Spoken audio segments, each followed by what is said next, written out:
So, according to the information that I gathered, these lines are too far apart for N scale. And since, like I said, I've never modeled N scale before, these lines need to come closer together. So we need to find the center of each one of these road areas. And to do that, I take my tape measure and I find about 1 7/8. So I needed to figure out what 1 7/8 divided by 2 is, and I come up with 7/16. Then I come up with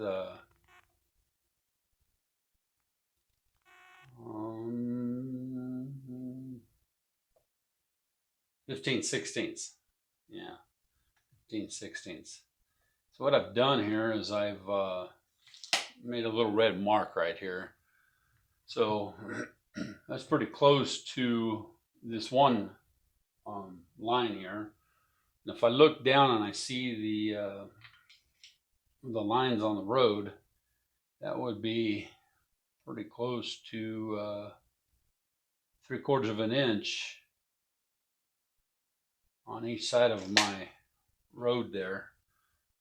So I'm going to paint black on the line that I feel is off. And then I'm going to make another yellow line right next to it to make those lines closer together. I'm going to do that all the way around. So the first step is to paint it all black.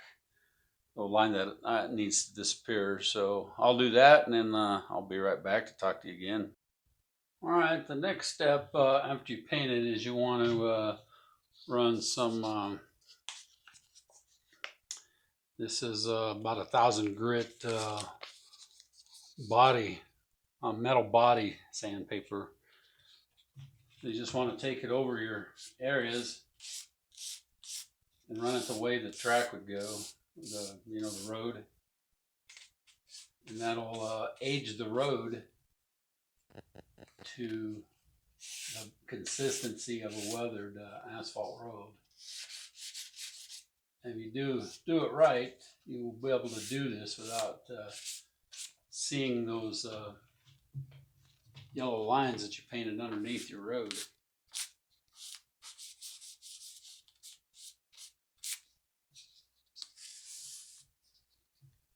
Take a whole lot to do it. And then I also like to take my sandpaper and run through the intersections of the way the traffic would run, because I believe it will be a good indication of traffic that's going to go this way. So now I've got it all weathered. So the next thing to do is to decide where that exact center line is, and then go 1/16 of an inch on each side of that, and then start my yellow line. So that's what I'm going to do now.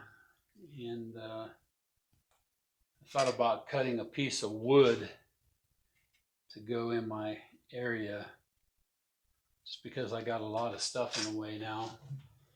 So I'm going to establish what the exact half is, and then I can use my piece of wood to draw my line, then flip it over and draw the line next to it. But I have to be perfect. So we got some straight areas.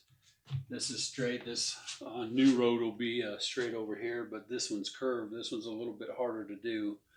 So we'll figure it out, and when I figure that out, I'll come back and we'll talk a little bit more. So we're back again, and when it comes to N scale, we kind of decided that the layout didn't really need a double line, because so far away it would actually look like it was a double line with just one single line through there. So what I did is I cut a piece of wood that was half the distance of the track, or the road, as you can see there, and went ahead and used that to make our lines. And when I did my curve, I just put it on edge like this and just walked it around and fastened my lines on it. I think that worked pretty good. It's pretty easy to use the paint pen. They do supply 2 tips with it, so make sure you do that. You need to make sure that your lanes are even. So if you mess up on them, you want to take your